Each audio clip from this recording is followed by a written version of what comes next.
Shalom y bienvenidos a Vía Haftaj Israel, una frase hebrea que significa amarás a Israel. Esperamos que se queden con nosotros, ya que nuestro maestro, el Dr. Baruch, nos compartirá una enseñanza expositiva de la Biblia. El Dr. Baruch es profesor titular del Instituto Zera Abraham, con sede en Israel. Aunque todos los cursos en el instituto se imparten en hebreo, el Dr. Baruch se complace en compartir esta enseñanza en inglés con doblaje al español.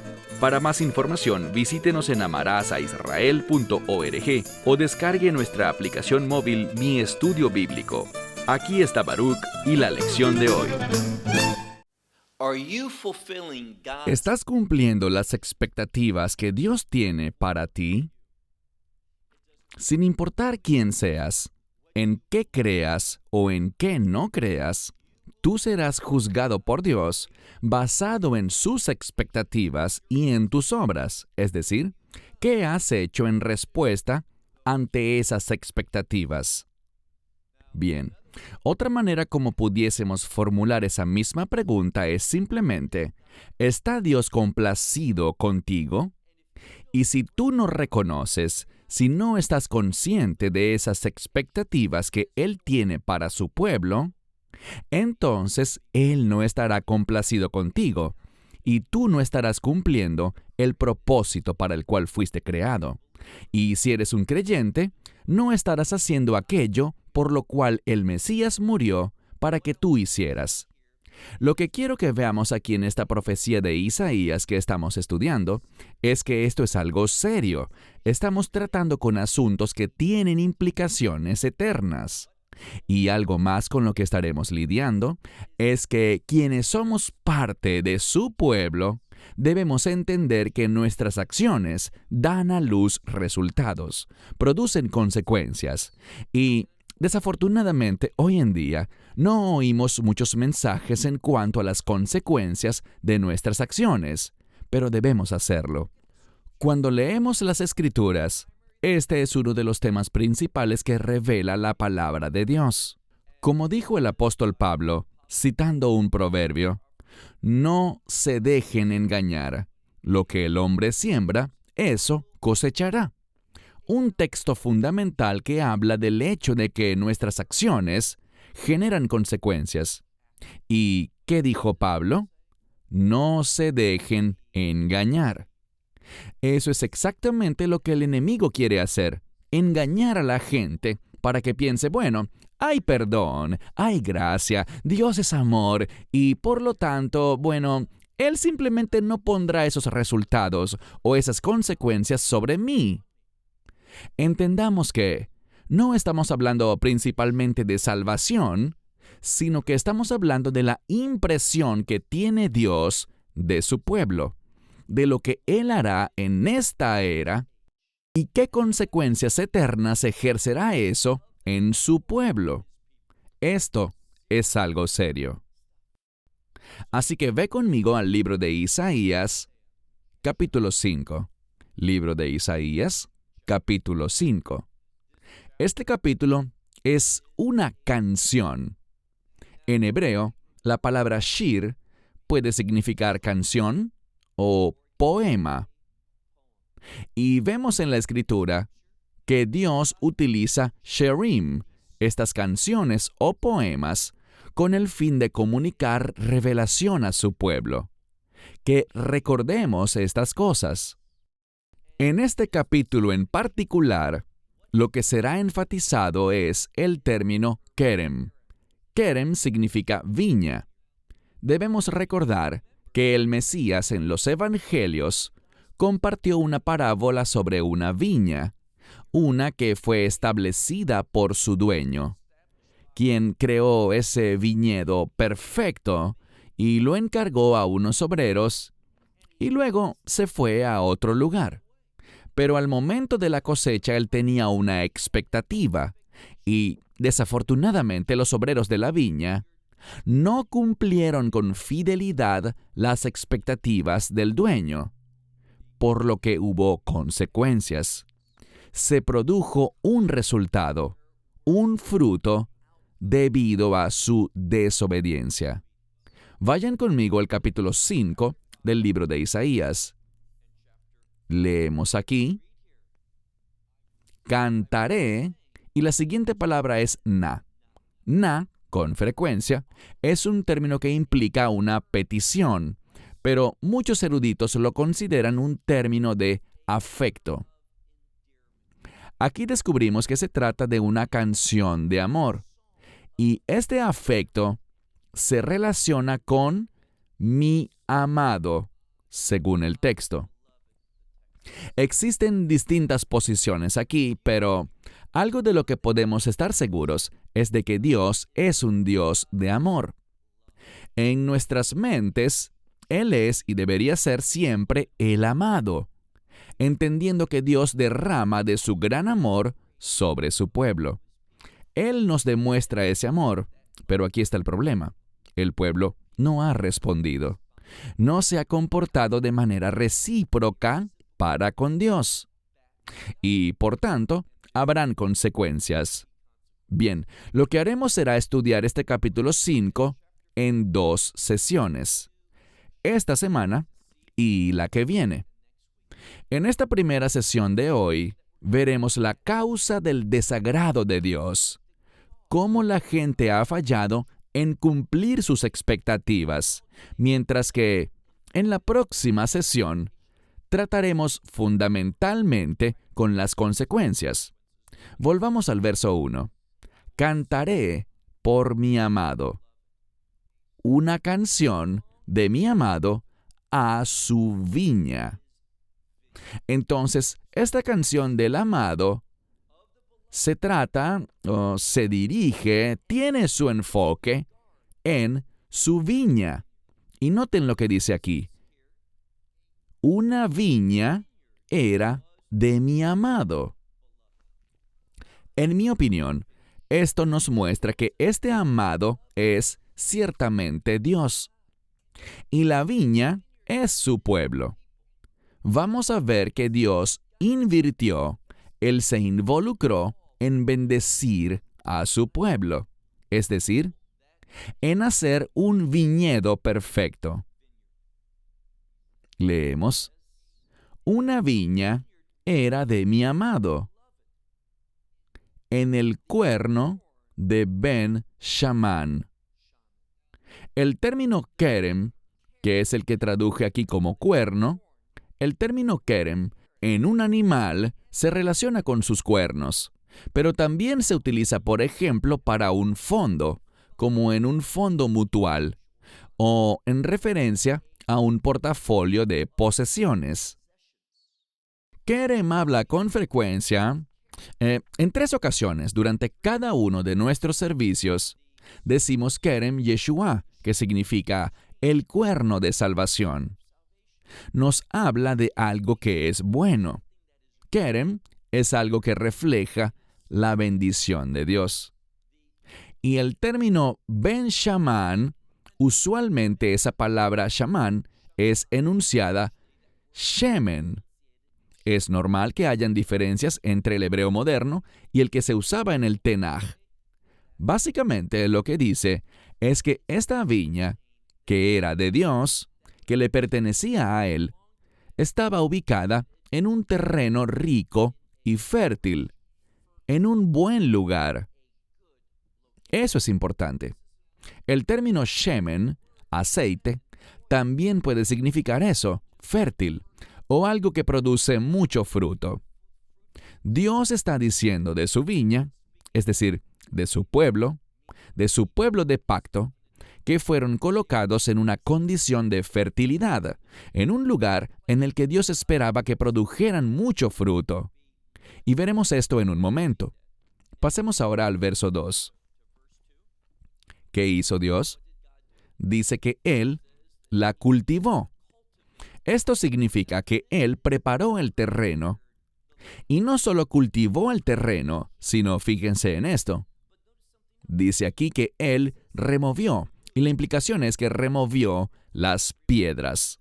Si han visitado Israel, es un país que se caracteriza por tener una gran cantidad de rocas, de modo que si quieres plantar algo, construir un viñedo, tendrás que preparar el terreno, y parte del trabajo no es solo abrir surcos, sino remover las piedras de la tierra. Así que Dios hizo eso. Él preparó a su pueblo, removió los obstáculos que podrían impedir que diera fruto, que fuera productiva. Y dice que Él plantó, y aunque existe el término Gefin para viña, aquí tenemos la palabra Sorek. Sorek habla de una viña fina, una de la mejor calidad.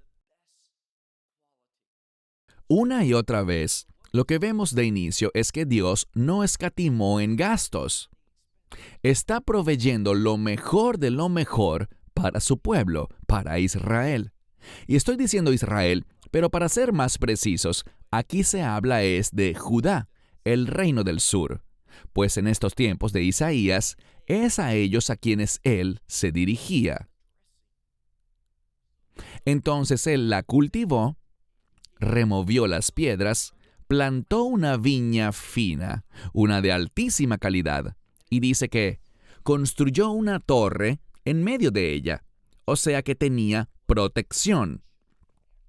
Todo lo que una viña necesita con el fin de ser exitosa, de producir el resultado deseado, de cumplir las expectativas del dueño del viñedo, todo estaba allí. No faltaba nada. Siguiendo la lectura, dice que además, un yekef. Un yekef es un lagar, el cual construyó en ella. Y por tal razón, noten que realmente él tenía expectativas porque dice, Vaikav laazot anavim, y él esperaba que diese uvas. Existen dos palabras que se van a usar en este segmento para las uvas. Anavim, que es la palabra normal para uvas, para una buena uva comestible, una que es adecuada para la producción de tirosh. Tirosh significa vino nuevo. Y frecuentemente, como el tirosh es nuevo, no está fermentado. Pero también tenemos el yain, que sí está fermentado. Pero aquí vemos que existe la expectativa de que esta viña de Anavim. ¿Pero qué es lo que produce? Vayazá. Ella dio o produjo Bei Ushim. Bei Ushim significa, algunas Biblias lo traducen como uvas silvestres, pero no sé por qué lo hacen así. Ese término de lo que habla realmente es de algo inferior, de una uva de menor calidad. Es una uva verdadera, pero no tiene la calidad mínima para ser consumida. No puedes hacer nada con ella. Hay un resultado, pero ese resultado es reprobado. Y esto es lo que Dios está diciendo de su pueblo. Y hagámoslo personal. Cuando Dios me examina a mí, ¿percibe Él estas uvas inútiles y de mala calidad? ¿O percibe frutos que Él puede aprovechar y darle uso? Recuerden, Él hizo un lagar para producir vino de estas uvas. Y el vino, bíblicamente, está asociado con la alegría. ¿Estamos produciendo aquello que le trae alegría y agrado al Señor? En este caso, miren lo que dice el verso 2. Él esperaba buenas uvas, pero las uvas que cosechó eran de mala calidad. Verso 3. Vei atá. Y ahora. Hay un grado de urgencia.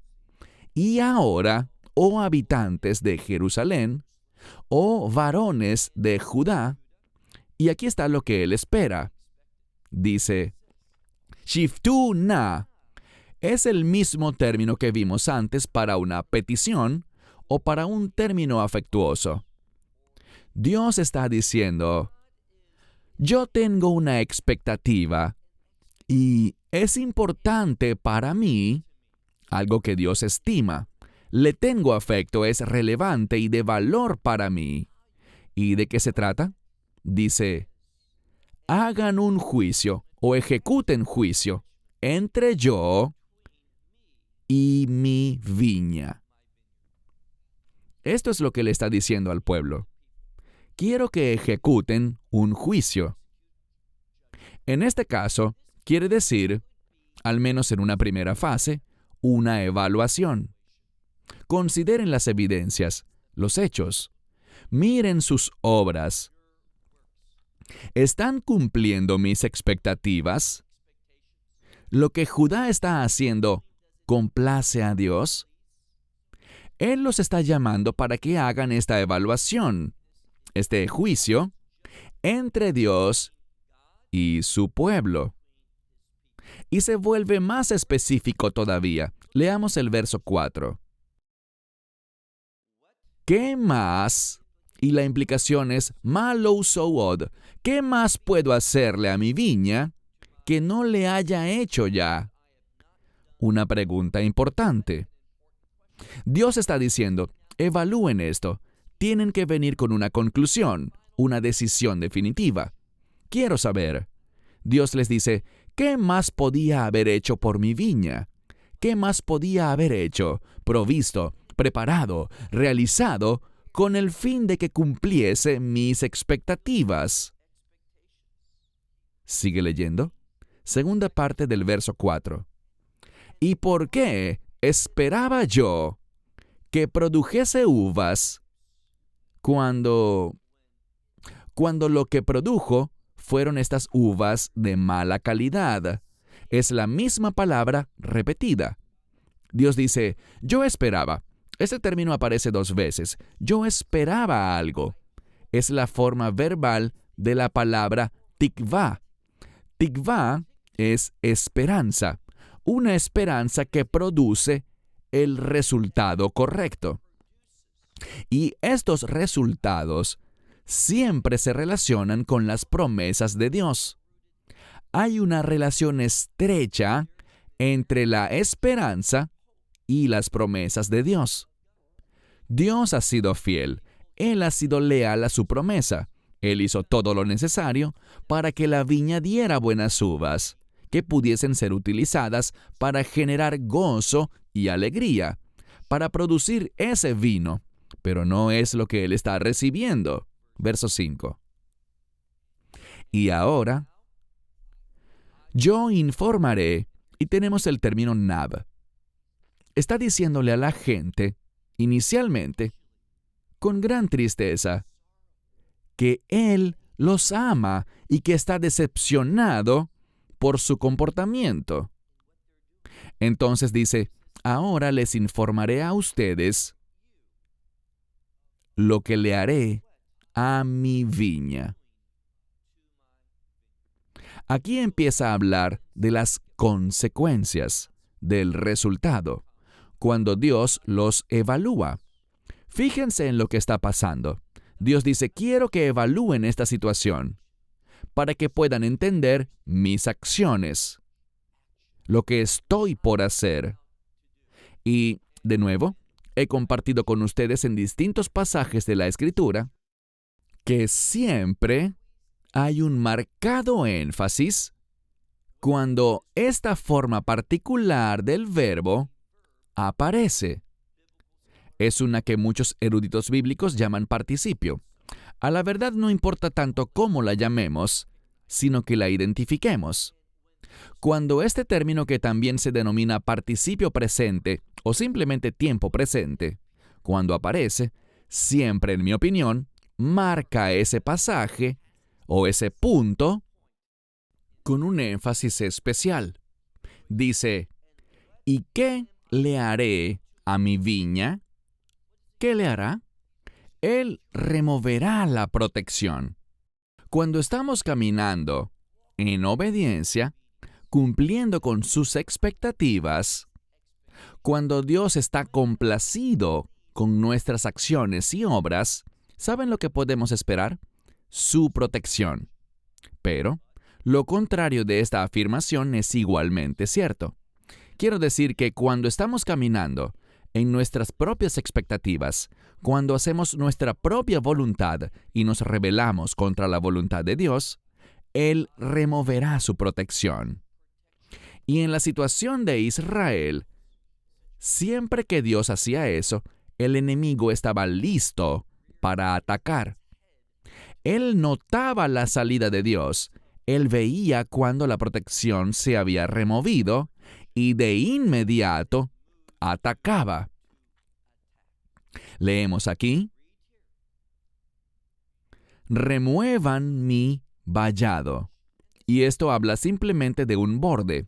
La implicación es que Dios ha marcado los límites de su viña y ahora está removiendo esos bordes, esa demarcación. Y dice, y se convertirá en, y el término aquí es una palabra para incendiar algo, prender algo en fuego. La quema o el fuego es una referencia común para el juicio en la Biblia. Entonces, Él está removiendo su protección, su vallado, por así decirlo, con el fin de que se produzca este incendio, este juicio. Y dice, Parrots Gidarom, haré aberturas a su cerco con el fin de que sea pisoteada. Y la implicación es algo muy importante que entendamos. Nosotros tenemos un enemigo. En el contexto original, esto se refiere al pueblo del pacto de Dios, a Judá. Y está diciendo que hay un enemigo solo esperando para atacar si se le da la oportunidad. Y cuando desobedecemos, cuando no nos interesan las expectativas de Dios, ni siquiera sabemos lo que Él espera de nosotros, así de interesados estamos en Él y en su palabra, cuando ese es el caso, el enemigo verá que no hay nada que le impida atacar y oprimir y traer adversidad, tristeza, congoja y desesperación a la vida del pueblo de Dios. Esto es lo que Dios está anunciando y lo dice claramente. Hazer mesu jató. Quitaré el vallado y será quemada con fuego. Penetrarán sus puertas y será pisoteada. Vemos el mismo concepto en los últimos días, cuando el enemigo, mediante el liderazgo del anticristo, pisoteará la ciudad santa con sus pies por 3 años y medio, o lo que es igual, 42 meses. Dice en el verso 6 que a la viña, en la cual ha invertido bastante, recuerden, él removió las piedras, preparó la tierra, ha sembrado la mejor clase de vides y ha construido una torre alta para protegerla, junto a un lagar para utilizar el fruto. Pero nada de eso se hace realidad. ¿Y qué pasa? Leamos el verso 6. Haré que quede desierta Batá. Y ella no, dice aquí, ella no será podada. Entonces esta vid no recibirá la poda que necesita para tener un cuidado adecuado y no será cavada alrededor. Es decir, que Él no vendrá y ablandará la tierra para que obtenga los nutrientes y el agua que necesita. ¿Y qué pasará? Leamos a mitad del verso 6. Vei alá shemir. Y crecerá, pero lo que crece es el cardo y los espinos. Y sobre las nubes, ahora dice en cuanto a las nubes, Ha'avim, que es un término.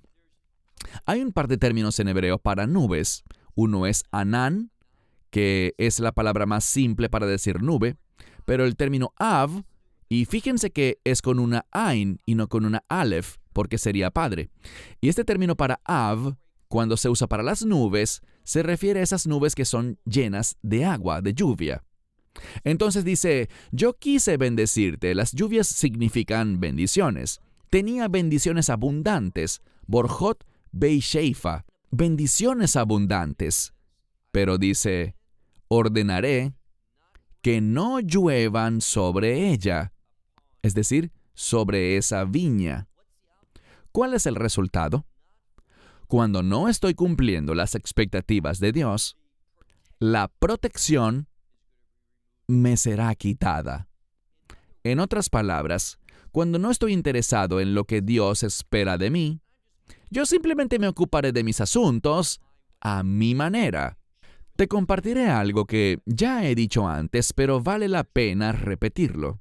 Estaba viendo en la televisión un líder cristiano que hablaba, y no paraba de usar la palabra destino, pero siempre en el sentido de animarte en cuanto a tu propio destino.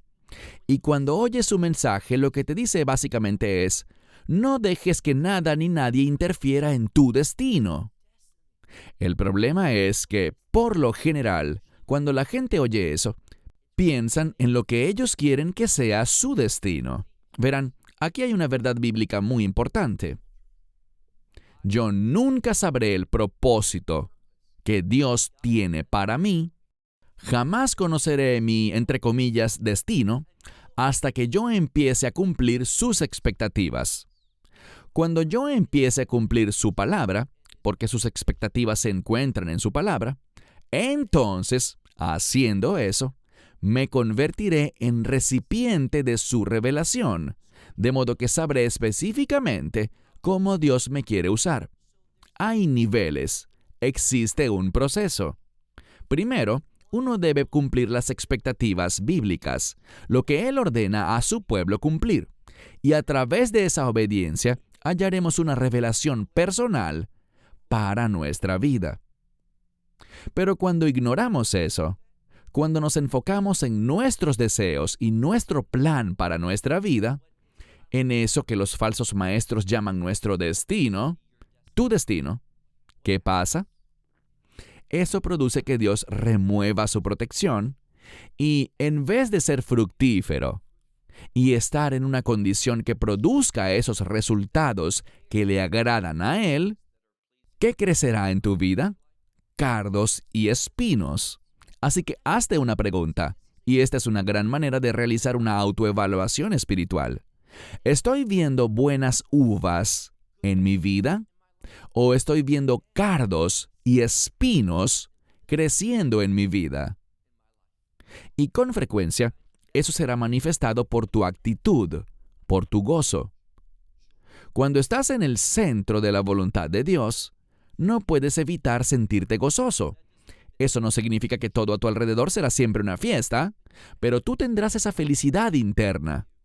Pero cuando tú andas fuera de la voluntad de Dios, no tendrás ese gozo en ti, sino que sentirás el dolor de esos cardos y de esos espinos que estarán rodeándote.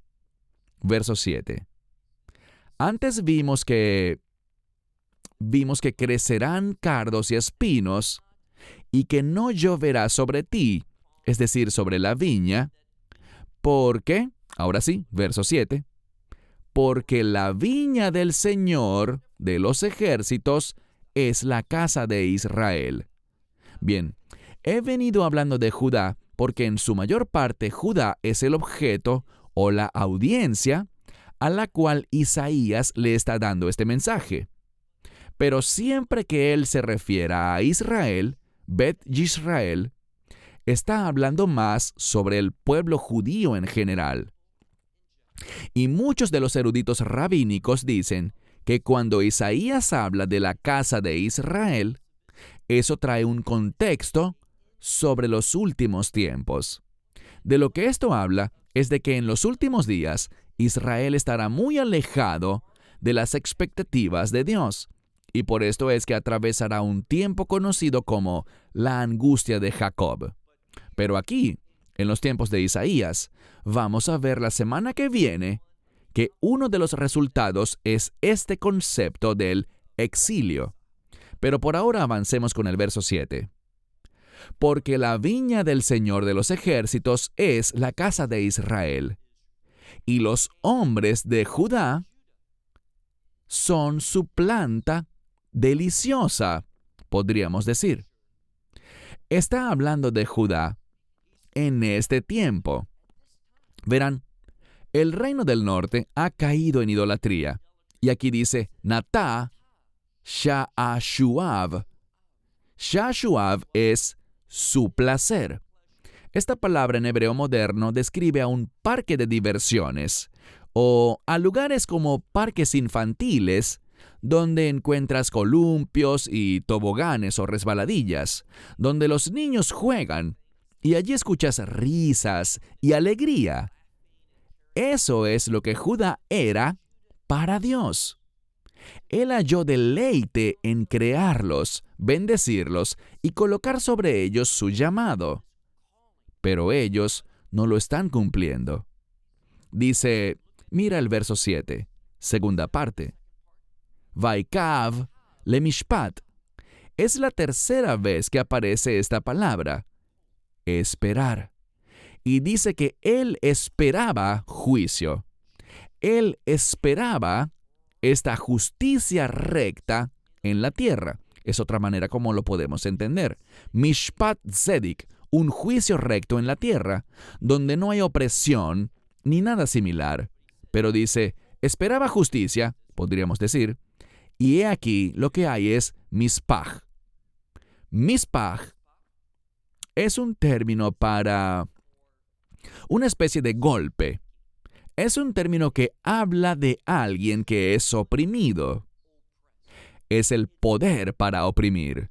Así que, en vez de... Y en ocasiones este término justicia es visto en el defender la causa de la viuda, el huérfano y el extranjero. Entonces, en vez de defender la justicia, estableciendo la rectitud en la tierra, ¿qué es lo que ha pasado?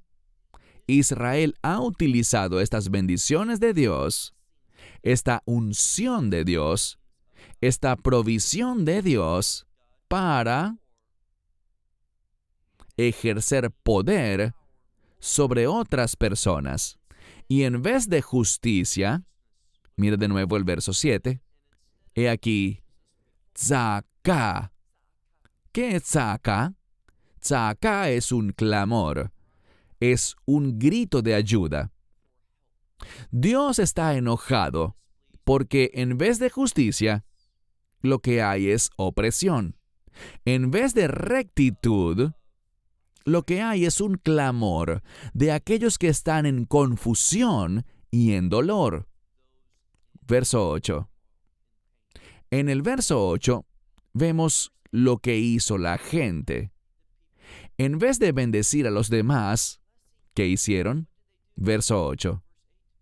Dice, Hoy. Hoy es una expresión de dolor.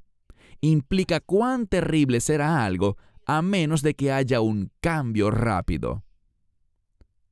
Hoy, o ay de aquel que acumula casa sobre casa y campo sobre campo, hasta que se adueñan de todo y no queda más espacio. ¿De qué está hablando? Hay varias interpretaciones aquí, pero básicamente está hablando de alguien que quiere tierras, territorios. Y cuando dice casa sobre casa, a lo que se refiere es a alguien que compra una casa, y luego otra, y otra, y otra casa, y que también tiene un campo y otro campo, aumentando su lista de posesiones. Tengo un amigo que estaba compartiéndome una historia justamente de eso. Él compró un grupo de varias casas y las derribó todas con el fin de construirse una casa a su gusto. Y creo que todos posiblemente haríamos algo similar si tuviéramos los recursos. Y me dijo que luego de eso, alguien vino y quiso comprarle su casa. Bien, él ya tiene muchos años de edad y está retirado. No quería mudarse más ya a esa edad, pero salió y vio a este caballero caminando frente a su casa, y él se preguntó, ¿qué le pasa a este tipo? ¿Por qué camina así frente a mi propiedad? Y salió y le dijo, ¿puedo ayudarle, señor? Y el sujeto preguntó, ¿es usted el dueño? Y él le respondió, sí, lo soy. Pues con usted quería hablar porque quiero comprarle su casa. Y él le dijo al hombre, Pamplinas, seguro estás bromeando. ¿Para qué voy a escucharte? Y el sujeto le dijo, ¿por qué dices eso? Y él le respondió, ¿cómo puedes decir que quieres comprar mi casa si ni siquiera la has visto por dentro? Y él le dijo, no necesito hacerlo, porque la voy a derribar para construir una casa muy hermosa aquí. Mi amigo oyó eso y se sintió muy ofendido. Pero luego pensó, ¿sabes? Cuando yo era joven y mi negocio empezó a prosperar y yo empecé a hacerme rico, ¿qué hice? Vine y compré las 4 casas que quedaban aquí. Las demolí y me construí esta. Y esta es la clase de actitud que se describe aquí. Ahora mi amigo entendió lo que debieron sentir los antiguos dueños y dijo, por primera vez me puse en el lugar de esas otras personas. Quizás de esto es de lo que habla la Biblia aquí, de gente que quiere quitarte lo tuyo para tener más. Dice, ay de aquel que junta casa sobre casa y campo sobre campo hasta que se adueñan de todo y no queda más espacio. Y luego dice algo más. Dice, para que ustedes moren, para que habiten solos en medio de la tierra. Otra interpretación de esto es lo que experimentamos en nuestra sociedad. Cada vez menos personas viven en casas individuales, sino que como en nuestro caso vivimos en un edificio. El mío tiene 16 pisos, con 4 departamentos en cada piso. Justo al lado hay otro igual, y al lado hay otro igual, y así sucesivamente. Los otros incluso son más altos, con más pisos y más departamentos. Así que todo el mundo vive junto. ¿Por qué? Porque hay un constructor que vio esta tierra y dijo, espera un segundo.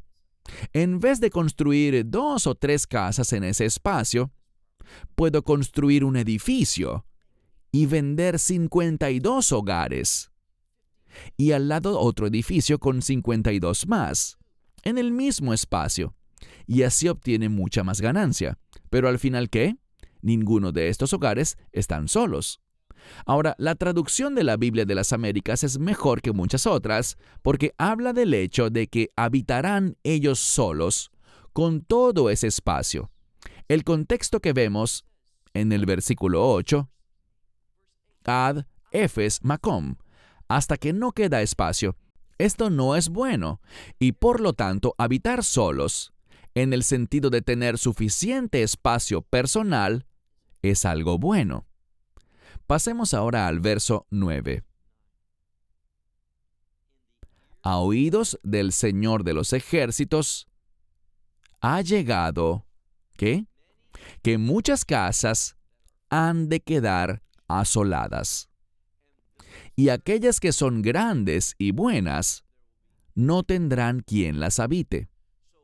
Lo que está diciendo es que viene un tiempo que debido a que tú tomaste casa tras casa tras casa de la gente, ignorando a los pobres, quitándoles sus casas, diciendo, ya encontrarán dónde vivir, yo necesito esta tierra, es para mí.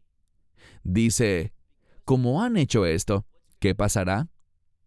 Ustedes verán que estas hermosas casas, cuando venga el juicio de Dios, estas casas grandes y hermosas, quedarán vacías. No habrá nadie que las habite. ¿Por qué? Les daré un adelanto de lo que veremos la semana que viene. Quedarán vacías por el exilio, porque el pueblo será tomado cautivo. Verso 10. Dice, porque 10, y esta es una medida, podríamos decir en español 10 acres de un viñedo, solo producirán un bato. Esa es otra medida. Lo que descubrimos es que tú podrás comprar este gran terreno. Tú puedes pensar solamente en ti mismo, pero al final no será productivo para ti.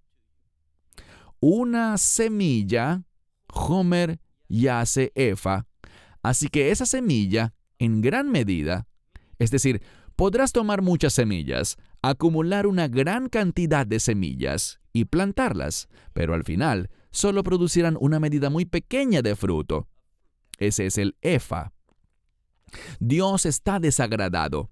Pasemos ahora al verso 11.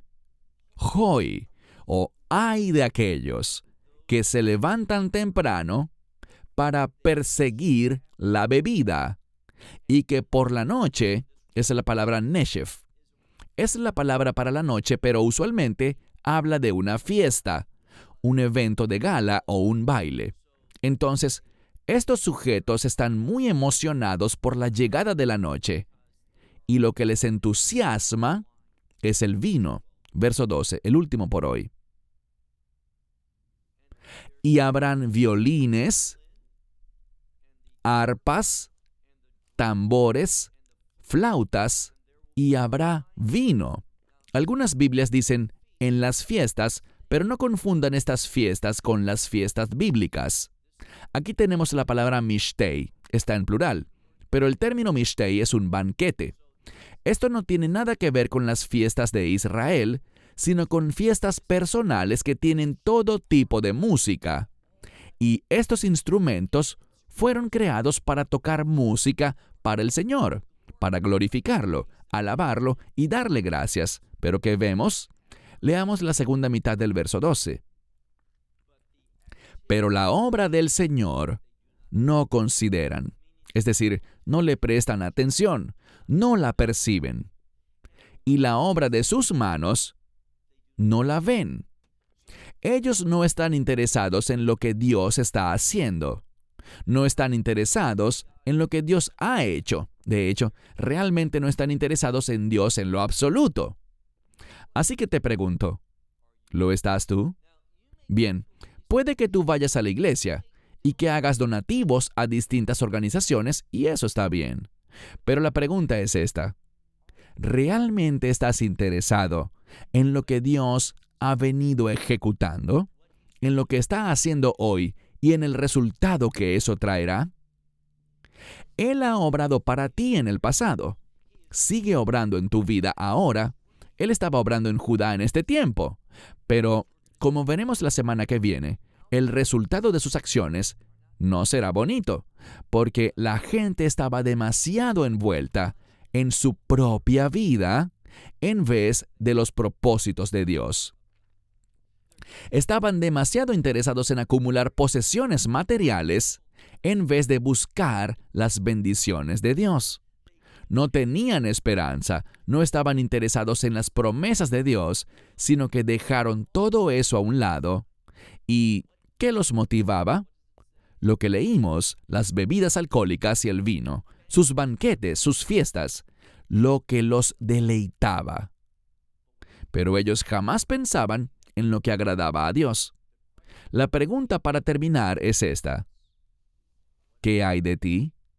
¿Qué hay de mí? ¿Estamos realmente prestando atención a lo que Dios ha hecho y sigue haciendo? ¿Entendemos las consecuencias individuales que enfrentaremos según sean nuestras acciones? Hasta la próxima semana. Que Dios les bendiga. Shalom desde Israel. Esperamos que te hayas edificado con el mensaje de hoy y lo compartas con otros. Te invitamos a seguir nuestros estudios cada semana por este canal y por el portal de YouTube de Amarás a Israel. También puedes descargar nuestra aplicación móvil gratuita, Mi Estudio Bíblico. Finalmente, para obtener más información sobre nosotros, visita nuestra web amarasaisrael.org, donde encontrarás otras conferencias de Baruch en audio, video y texto. Hasta el próximo programa. Que el Señor te bendiga en Yeshua HaMashiach, Jesús el Mesías, mientras caminas con Él. Shalom desde Israel.